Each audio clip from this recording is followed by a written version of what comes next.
Gospodin Ivica Kovačević, ispred kluba Hrvatske demokratske zajednice, izvolite.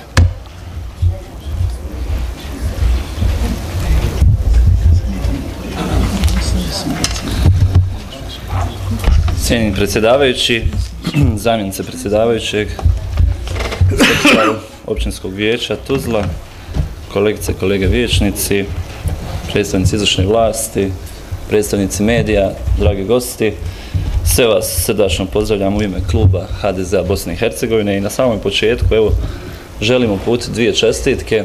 Prva čestitka ide svima onima koji imaju državljanstvo Republike Hrvatske, a veliki broj ljudi na prostoru općine Tuzla koji imaju ovo dvojno državljanstvo, dakle povodu ulaska Republike Hrvatske u Europsku uniju. Jednako tako i svim muslimanima evo želim čestitati, dakle nastupa mjeseca Ramazana, želim da ga uistinu provedu sa svojim obiteljima i da evo dočekaju Bajram kao jedan od svojih najvećih blagdana. Dobro, to je bilo ovako malo čestitka na početku, a sada ćemo malo o dakle dnevnom redu.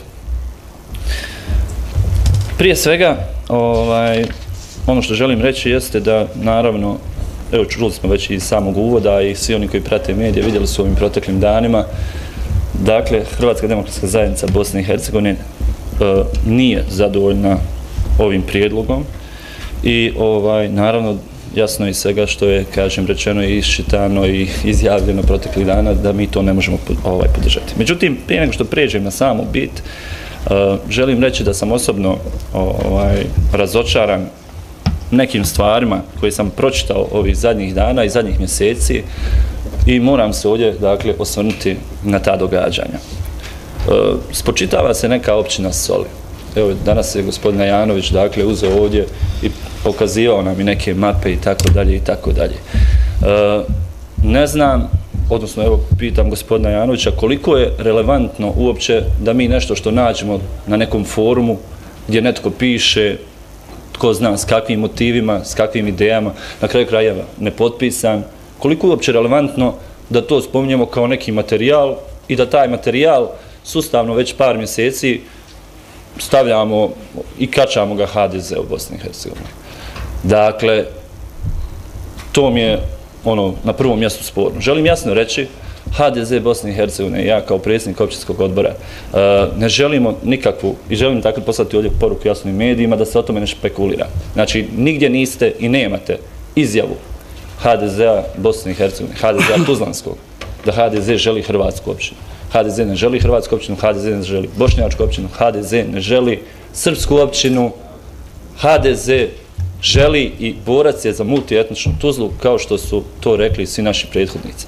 A da je tome uistinu tako, možete naći u čitavom nizu izjava koje su dužnosnici HDZ-a, pa i mi kao vijećnici davali, kako kroz ovu, tako i kroz ranije predizborne kampanje. Dakle, jasno smo opredjeljeni u svojoj borbi za multietničnu Tuzlu. Gospodin Janović je spomenuo neki dokument, čini mi se da je rekao godina 97. Ako griješim, evo ispravite me, do 97. 99. Što su tada ljudi koji su bili u HDZ-u pričali, činili, radili i djelovali? Iskreno, mene ne zanima, dakle, ja sam tad još uvijek bio dječarac, tako da ne bih se želio osvrtati na to.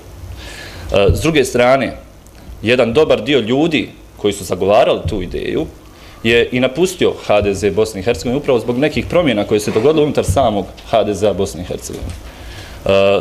Dobar dio tih ljudi je promijenio stranku, jednu, drugu, treću i tako dalje. I moram ovdje reći, opet da upoznamo javnost, upravo su dužnosnici i članovi vladajuće Tuzlanske partije u jednoj značajnoj mjeri u ovoj zadnjoj kampanji željeli pomoći predstavnike tih nekih sad drugih stranaka u predizbornom vremenu kako bi oni pokušali narušiti izborni rezultat HDZ-a Bosne i Hercegovine. Međutim, nisu.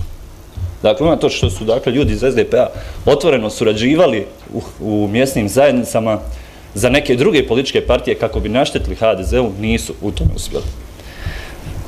Druga stvar na koju se moramo osvrnuti također jest jedno priopćenje koje je došlo prije par dana, gdje se gospođi Jasminki Mijatović i meni osobno, dakle, spočitava kako smo mi rekli da su Hrvati samo u HDZ-u. Ja ne znam da sam ikad dao takvu ili sličnu izjavu i govorim to ovdje prvenstveno zbog svih nas koji ovdje sjedimo. Ako jesam, evo, spreman sam, dakle, moralno, krivično i na svaki drugi način, ako treba, odgovarati. Međutim, ne sjećam se da smo bilo gospođa Jasminka, bilo ja, bilo netko drugi iz kruga ljudi koje ja poznajem i koji djeluju u općinskom odboru, donijeli takvu izjavu. Dakle, da smo mi rekli, Hrvati su samo u HDZ-u. Ne znam, ostao sam malo zatečen, malo zbunjen, a ponajviše ostao sam razočaran. Jedino gdje sam ja vidio neko tu nacionalno prebrojavanje, bilo je u nastavku tog priopćenja, pa se kaže na jednoj strani imamo toliko i toliko Hrvata, na drugoj strani toliko i toliko Hrvata. Mi ne brojimo Hrvate. Dakle, mi izađemo, s tim ljudima stojimo, sjedimo, pričamo, razgovaramo i sa političkim istomišljenicima, ali i sa političkim neistomišljenicima. Ne znam, evo, kažem, osjećao sam potrebu da ovo naglasim na samom početku, čisto da bismo uklonili neke nejasnoće. Sve me ovo na neki način malo podsjeća i na neka vremena koja ja, eto, nisam zapamtio, ali evo, kao osoba koja se ipak nešto malo razumije u povijesti, malo to nešto čita i bavi se time, sve me to podsjećalo na neka ta vremena kada je bilo najlakše čovjeka diskreditirati tako što mu prišijete neku etiketu i slično. Dobro, time sam završio svoj uvodni dio. A sada ću, dakle, konkretno o samoj problematici. Ovo je moj, znači, prvi mandat u općinskom vijeću. Relativno sam, mogu reći, nov u cijeloj ovoj priči. Međutim, moram priznati, dakle, i pred vama vijećnicima, to sam već rekao na kolegiju, ali evo želim upoznati ostale kolegice i kolege vijećnike, ali i sve druge goste, da sam bio poprilično razočaran i danas jesam jako razočaran, dakle, u sva neka događanja koja se događala i događaju i dan danas, dakle, vezano za ovo vijeće. Često sam se u ovim razgovorima, dakle, vezano za mjesne zajednice osjećao kao da sam na tržnici.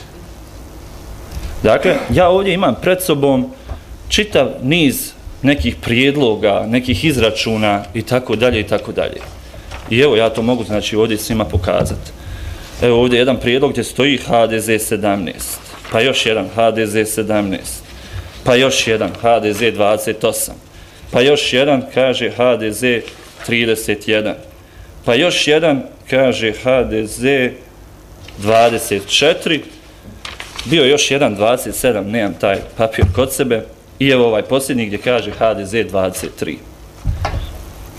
Ne znam, meni to nimalo baš ne izgleda kao da je to u stvari posljedica nekih rezultat, nekih izbora, nečega. Kažem, osjećao sam se kao da se nalazim na nekoj političkoj tržnici gdje mi o glasovima naših birača, glasovima građana općine Tuzla onako važemo po nekim našim mjerilima, nekim našim standardima. Dobro. Što je u stvari pozadina cijele ove priče? Zašto smo imali u stvari sve ove neke silne prijedloge? Ja ću se sada vratiti par godina unatrag. Vratit ću se na proces koji je odigran u periodu 2008-2009. godina, kada je izmijenjen statut općine Tuzla. Ja ovdje, znači, imam jedan materijal koji nam je dostavila uredno stručna služba, gdje imamo primjerak starog statuta, gdje je tamo rečeno kako se i na koji način se, dakle, izabiru povjerenici u mjesnim zajednicama i tako dalje. Međutim, takav primjerak statuta, odnosno takav statut općenito, nije bio usuglašen sa zakonom o načelima, sa zakonom o principima lokalne samouprave na razini Federacije Bosne i Hercegovine. Upravo zbog toga, dakle, iz tog razloga, ušlo se u proces izmjena statuta općine Tuzla.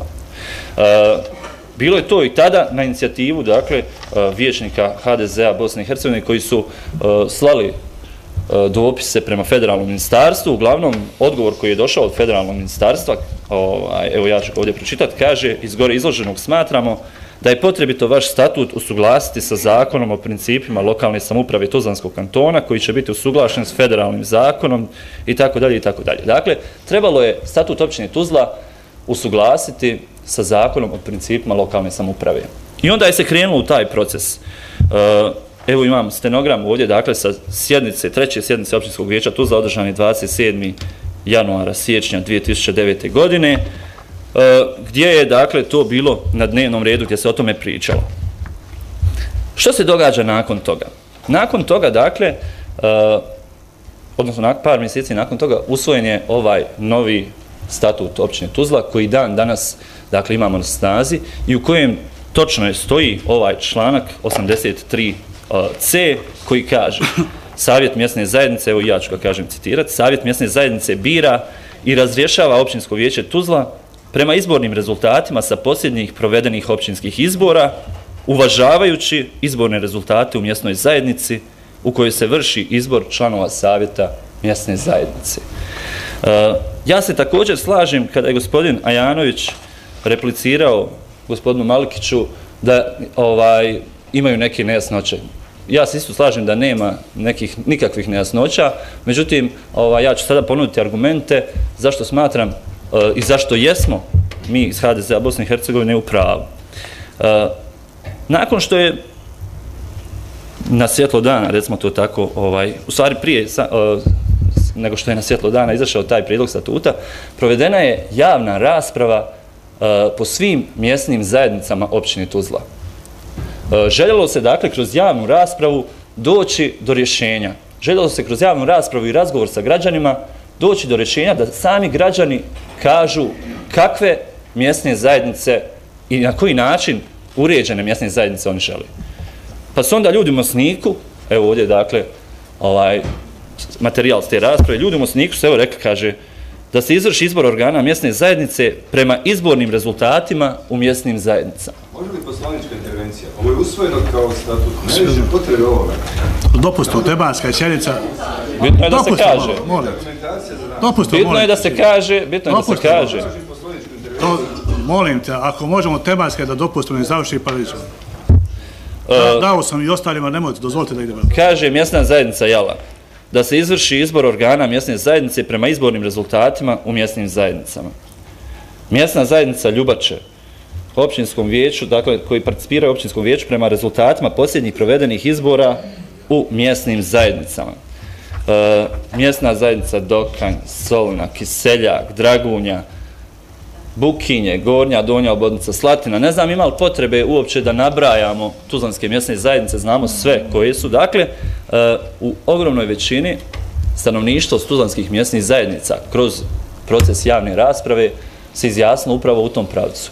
I reklo je da žele da savjet mjesne zajednice bude izabran, odnosno da bude prepisan, dakle, sami rezultat sa izbora na razini mjesne zajednice i da sukladno tom rezultatu bude izvršen izbor članova savjeta mjesne zajednice.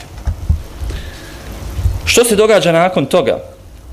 Nakon toga je urađen, dakle, prijedlog, odnosno traženo je mišljenje Komisije za statutarna pitanja i propise.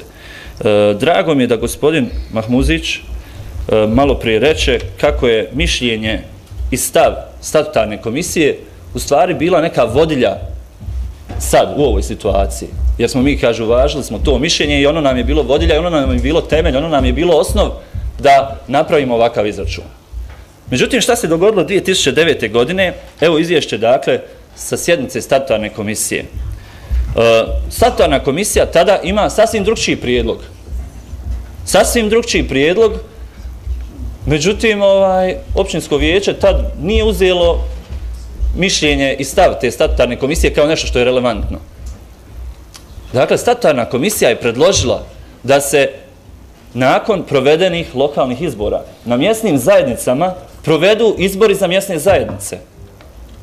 To je bio prijedlog statutarne komisije, međutim, jasno se kasnije na sjednici vijeća reklo kako se to ne uvažava, taj princip, odnosno da ćemo radi uštede sredstava, da nećemo provoditi te izbore na svakoj konkretnoj mjesnoj zajednici, već ćemo uvažiti rezultat koji je dobiven na lokalnim izborima, koji je dobiven na svakoj mjesnoj zajednici ponaosob. Dakle, evo, tad nismo, odnosno općinsko vijeće koje je tad djelovalo, nisam bio u tom sazivu, nije uvaženo ovo mišljenje, odnosno ovaj stav statutarne komisije. Što se događa nakon toga? Nakon toga dolazi, odnosno imali smo odluku o izmjenama i dopunama statuta općine Tuzla. Imamo statut općine Tuzla. Tko je jedini nadležan, dakle, da tumači taj statut i daje svoje mišljenje o tom statutu? Jedini nadležni upravo je, dakle, ovo tijelo općinskog vijeća. Jedino je općinsko vijeće, dakle, u mogućnosti da tumači i donosi svoje mišljenje o statutu. Nije to statutarna komisija i to je se jasno pokazalo kada je ovaj prijedlog odbijen. Što je tad reklo općinsko vijeće Tuzla? Znači, to je bilo, evo, nedavno, 2009. godine, prije 4 godine, ima ovdje jedan broj vijećnika, dakle, koji su i tada sjedili ovdje u ovim klupama. Tada je usvojena, znači, odluka na sjednici općinskog vijeća u kojoj je dano tumačenje ovog statuta, u kojoj je dano tumačenje općenito, dakle, ovog dijela statuta koji se bavi mjesnom samoupravom, pa samim tim dano je tumačenje i članka statuta 83c. Bilo je više prijedloga, više alternativa, međutim, usvojena je ona alternativa u kojoj u obrazloženju stoji, a to je odluka općinskog vijeća Tuzla, dakle, podsjećam i podcrtavam još jednom, to je odluka, znači, općinskog vijeća Tuzla, u kojoj stoji: kolegij općinskog vijeća Tuzla na sjednici održanoj dana 2.7.2009. godine donio je zaključak kojim je tražio od Komisije za statutarna pitanja i propise da u okviru odredbi o načinu biranja organa mjesne zajednice predvidi mogućnost da općinsko vijeće Tuzla bira i razrješava organe mjesne zajednice, savjete i predsjednike mjesnih zajednica, shodno izbornim rezultatima sa posljednjih provedenih općinskih izbora, pri čemu bi se kao kriteriji trebali uzeti rezultati općinskih izbora u konkretnoj mjesnoj zajednici. Dakle, općinsko vijeće dalo tumačenje člana statuta 83c, prvi stavak. Nakon što je to učinjeno, ovakav prijedlog odluke došao je na sjednicu općinskog vijeća. Evo ovdje stenogram, dakle, sa sjednica je održana, riječ je bilo o 13. sjednici, 23. novembra studenoga 2009. godine, gdje se kaže da je za ovu alternativu, dakle, glasalo 23 vijećnika za, protiv je bio 1, a 4 suzdržana. Dakle, evo imamo riješeno i nedoumicu tko je bio za, koliko je bilo protiv. Dakle, imamo ovdje sve jasne pokazatelje i imamo ovdje, dakle, sve materijale koji su sasvim jasno rekli i definirali i statut općine Tuzla i rastumačili ovu spornu odredbu statuta, i onda je, kad smo dobili statut, vrlo jednostavno sve to provedeno. HDZ Bosne i Hercegovine, istina, imao jednog vijećnika tada, međutim, zahvaljujući upravo specifičnostima, je dobio 22-23 člana savjeta mjesne zajednice, gdje je uvažen taj rezultat sa razine mjesne zajednice. Dakle, uvaženo je ono što je reklo općinsko vijeće, odluka koju je donijelo ovo općinsko vijeće. Bio je to, dakle, jedan povratak u prošlost. Već sam, dakle, dao neko svoje viđenje u kojem sam izrazio svoje razočaranje u sve ono što se događalo u proteklih ovih 8 mjeseci kada smo razgovarali i pregovarali oko svih ovih događanja. Izrazio sam, dakle, svoje nezadovoljstvo jednom političkom tržnicom kojom sam bio svjedokom. Kažem, nisam očekivao i nisam se nadao, možda sam previše idealistički ušao u cijelu ovu priču, ali evo, to je onda ipak do mene. Zbog čega se sve ovo događa? Ovo se sve u biti događa, možda ja griješim, ali imam osjećaj da se ovdje u biti želi kazniti HDZ Bosne i Hercegovine za izborni rezultat koji je on ostvario.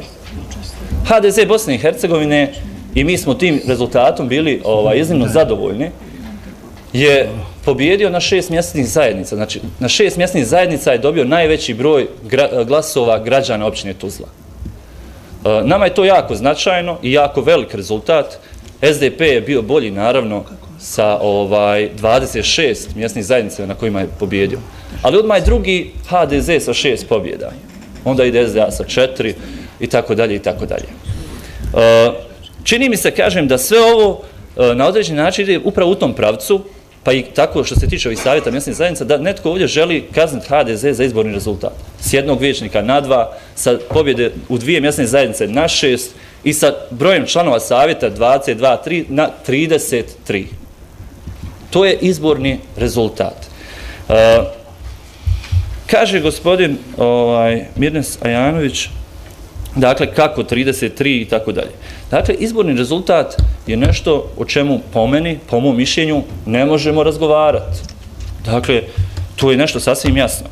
Kako se izabiru članovi savjeta mjesnih zajednica? Tamo piše da treba to sve statutom riješiti, međutim u statutu nemamo statute mjesnih zajednica.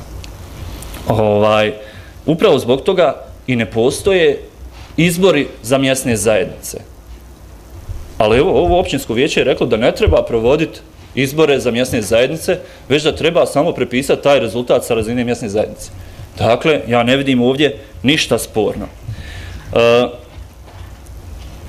Na kraju moram samo kroz par nekih primjera pokazati što će u stvari u praksi ovi prijedlozi što nam donose. Dakle, ja imam ovdje rezultate općinskih izbora.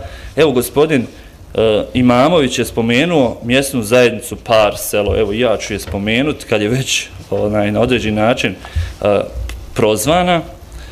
Pa ću reći, samo da nađem, ispričavam se. Evo, dakle, kakav je bio izborni rezultat? Čisto da pojasnimo javnosti na Par selu. Na ovoj mjesnoj zajednici HDZ Bosne i Hercegovine je dobio na prošlim izborima 284 glasa.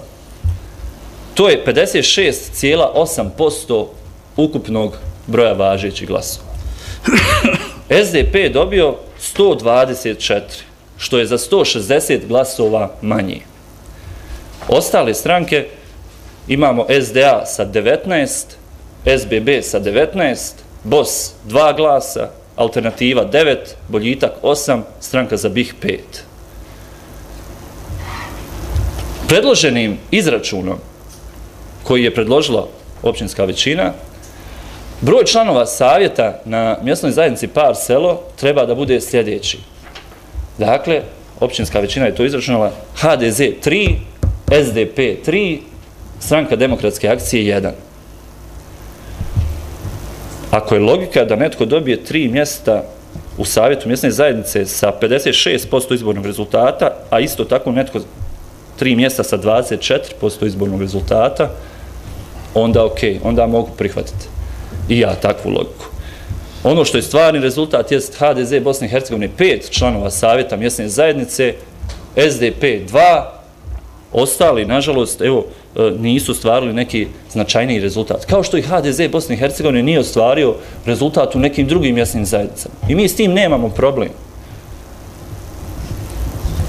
To je primjer Par sela. Ja bi sad mogao tako nabrojati još par nekih primjera, ali možda da ne zamaram. Dakle, ovo su rezultati koji su javni. Dakle, ljudi, svi mi možemo do njih doći, predstavnici medija također. Dakle, da ne nabrajam sad i za Ljubače, i za druge neke mjesne zajednice u kojima je, evo, kažem, držim se ovih 6 gdje je HDZ pobjedio. Dakle, vidimo jednu veliku nelogičnost. Vidimo da je u stvari ovo pomalo i apsurdno. Što je u stvari problem? Problem je ovakvim predloženim, dakle, izborom članova savjeta. Problem je što će velike gradske mjesne zajednice, tipa Slatine, Sjenjaka i tako dalje, Gornjoj Obodnici ili, ne znam, Srednjoj Lipnici ili nebitno kojoj sredini, nebitno kojoj mjesnoj zajednici, Pascima, nebitno, Požarnice, evo možemo nabrajati mjesne zajednice. Nije to, dakle, smisao. Nije to smisao, a vidjeli smo tamo i kod izmjena statuta da je rečeno da to nije smisao. Nije smisao da Slatina izabere članove savjeta gore negdje gdje živi 100, 200, 300 ljudi. To nije smisao. Na ovim zadnjim izborima mi možemo reći, možda je upitno jesu li ljudi glasovali za HDZ zato što vole HDZ. To je upitno. Ali ono što je neupitno jest da oni nisu glasovali za SDP zbog onih problema koje oni imaju na tim svojim mjesnim zajednicama. I to je ključ, dakle, izbora, to je ključ demokracije. Oni nisu podržali onu stranu za koju su oni smatrali da ne realizira njihove da ne vodi računa o njihovim životnim problemima. Izbori 2010. Mještani Gornje Lipnice, jako značajan njima gore put koji spaja Gornju Lipnicu i koji se odvaja gore prema Breškama, obodnici jednoj, obodnici drugoj. Pred izbore 2010. kaže idemo mi uraditi taj put. Postojao je neki put, nije bio sjajan, ali je bio ok, prohodan, dobar. Izrovan put, uništen put, krenulo se u obnovu puta, urađeno do pola i kaže nestalo je novaca i eno i dan danas stoji. Dakle, 3 godine poslije. Dakle, kako smo ušli u neki projekat i onda nestalo novaca i ne možemo dovršiti. To su neke sitnice zbog kojih su ljudi u tim prigradskim mjesnim zajednicama glasovali na drugi način. To su te neke sitnice zbog čega smo mi pobjedili na 6 mjesnih zajednica. Kada ljudi uplate sredstva prije 5-6 godina i čekaju da im se riješi onaj put ispred kuće i nakon 5-6 godina još uvijek ne dočekaju to, to su te sitnice koje odlučuju. To su te sitnice koje su prevažne. Kada ljudi žive danas u 21. stoljeću bez vode, kada danas žive u 21. stoljeću bez ulične rasvjete i tako dalje, to su sitnice zbog kojih su se ljudi opredijelili na ovaj ili na onaj način. Kakvu mi poruku šaljemo građanima općine Tuzla ako će stanovništvo... Da se ipak odredimo prema dnevnom redu, da ne idemo baš preširoko, da ne elaboriramo ono što nije, imamo li... Evo, završit ću. Dakle, kako samo postavljam pitanje. Da ne idemo dalje, znači ne uskraćujem pravo, a da držimo se dnevnog reda, molim vas. U redu. I molim sve vijećnike koji budu bilo. U redu. Hvala, predsjedavajući. Dakle, samo postavljam pitanje. Kakvu poruku šaljemo stanovnicima ako se, recimo, hipotetički, stanovništvo neke mjesne zajednice, bez obzira koje, opredijeli za jednu političku partiju u potpunosti. Dakle, svi stanovnici mjesne zajednice glasuju za jednu političku partiju. Nebitno koju. I onda dođe neka većina i kaže, a jeste vi 100% bili za njih, ali ipak će biti 3 ova, 2 ova, 1 ovaj i 1 onaj. Mislim da to nije poruka demokracije. HDZ Bosne i Hercegovine, hoću da se osvrnem i na našu ulogu i na naše stavove kroz ove pregovore. Dakle, i tu je bilo nekih informacija. Ono što smo mi od prve sjednice kolegija rekli i čega smo se držali, jest da želimo da se uvaži upravo ovaj princip, a mislim da sam sasvim dovoljno obrazložio zbog čega i na koji način smo došli do toga kako treba taj princip uvažavati. Dakle, jasno smo rekli kako je promijenjena statut, zbog čega, zbog kojih razloga, kako je usvojen i kako je tumačen. Dakle, mi smo rekli da želimo da se uvaži taj princip. Jesmo svjesni činjenice da prema tom principu koji je ovo općinsko vijeće usvojilo, stranka za BiH ima izračun 0 mjesta. Na prvoj sjednici kolegija, ono što sam ja kao predsjednik kluba rekao jest da smatram, budući je specifična situacija, HDZ Bosne i Hercegovine je spreman odreći se 1, 2 mjesta ako treba vis-a-vis kolega iz stranke za BiH. Ali sam očekivao da će to reći i ostale stranke. Znači, spremni smo i mi, idemo napraviti jedan kompromisno neko rješenje. Međutim, toga nije bilo. Do kraja, za sami kraj, evo želim se samo još osvrnuti, pošto se nisam javljao na ove ispravke krivih navoda i tako dalje, želim samo reći još par stvari. Ovdje se spočitava da je netko rekao, probudit će se radikalni Hrvati. Ono što ja imam informaciju jest da je rečeno da će u slučaju ovakvih događanja, da će se to odraziti na način na političkoj sceni, da će se to radikalizirati politička scena. Ja imam takvo tumačenje, ako sam ja u krivu, evo ne znam. Dakle, to je bio jedan od članova pregovaračkog tima, kao što reče gospodin Malkić, izrevoltiran svim ovim nekim događanjima i vjerujte da je teško ostati smiren i da je teško biti miran na sva ova događanja koja su se izdogađala u ovih 8 mjeseci. Spomenuo sam već, HDZ je istinski borac i bori se za multietničnost Tuzle. Ne možemo se osvrtati na pisanja na forumima. Vjerujem kad bismo čačkali forume da bismo pronašli još mnogo nekih stvari za osudu. Evo, ovime ću završiti. Zahvaljujem što ste me saslušali.